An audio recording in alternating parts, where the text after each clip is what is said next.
Hi friends, welcome back to Tanu cooking at friends. ನಾನಿವತ್ತು ಹೆಲ್ತಿಯಾಗಿರೋ pomegranate peanut salad ಮಾಡೋದು ತೋರಿಸ್ತೀನಿ. ನೋಡೋಣ ಬನ್ನಿ. ಮೊದಲಿಗೆ ಒಂದು ಮಿಕ್ಸಿಂಗ್ ಬೌಲ್ಗೆ ಸೌತೆಕಾಯಿ ತುರಿ, 1 ಬೌಲ್ ದಾಳಿಂಬೆ, 1 ಬೌಲ್ ಕ್ಯಾರೆಟ್, 1 ಬೌಲ್ ಸಣ್ಣಗೆ ಕಟ್ ಮಾಡಿದ ಈರುಳ್ಳಿ ಮತ್ತು 1 ಬೌಲ್ ಕಾಯಿ ತುರಿ, 1 ಬೌಲ್ ಹುರಿದ ಶೇಂಗಾ ಬೀಜ, ಕೊತ್ತಂಬರಿ ಮತ್ತು ಅರ್ಧ ಹೋಳು ಲಿಂಬೆ ರಸ. ಫ್ರೆಂಡ್ಸ್, ಡಯಟ್ನಲ್ಲಿರೋರು ಇದೊಂದು ಸಲಾಡ್ ತಿಂದರೆ ಸಾಕು, ಹೊಟ್ಟೆ ತುಂಬಿಡುತ್ತೆ.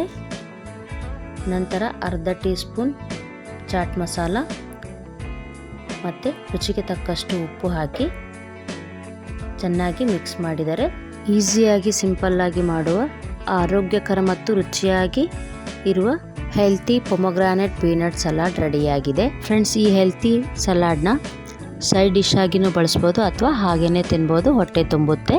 ಫ್ರೆಂಡ್ಸ್, ನಿಮಗೆ ಈ ರೆಸಿಪಿ ಇಷ್ಟವಾದರೆ ಲೈಕ್ ಮಾಡಿ, ಶೇರ್ ಮಾಡಿ, ಕಮೆಂಟ್ ಮಾಡಿ, ಸಬ್ಸ್ಕ್ರೈಬ್ ಆಗೋದನ್ನು ಮರಿಬೇಡಿ. ಮತ್ತೊಂದು ರೆಸಿಪಿಯೊಂದಿಗೆ ಸಿಗೋಣ. Thank you, bye.